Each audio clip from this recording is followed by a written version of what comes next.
Hinna pakai lampi dalan sena lampi kazot lai hin kalehin ko zan mang bangin hello bin de tale ton sot me di la chun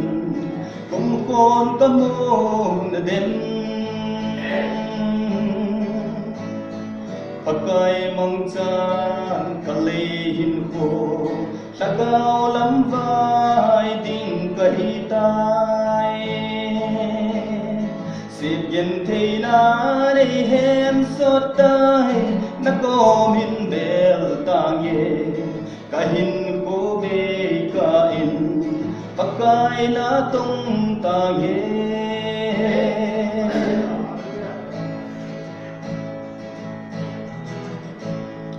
lấy xin ngọc na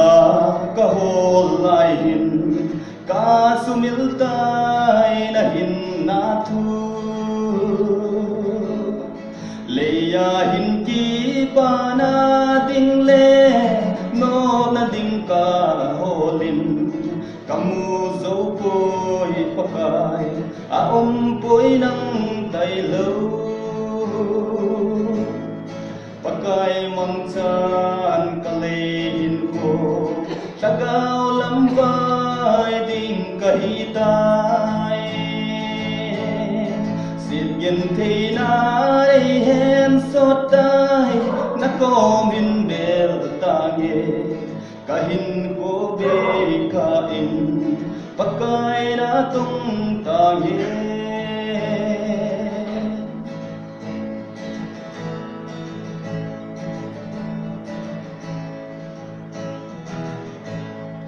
lấy xin ngọc na hi pi ham nung tiếng ca na ding ho a hi son sep thim pi ding no ya hin va le sot ta kong ye kan hin ko be ka in pakai na tong ta ye pakai mang chan kalehin ko tagaw lam vai ting kahitai sit yen thei na re hem sot tai na kom hin bel tange kahin ko be ka in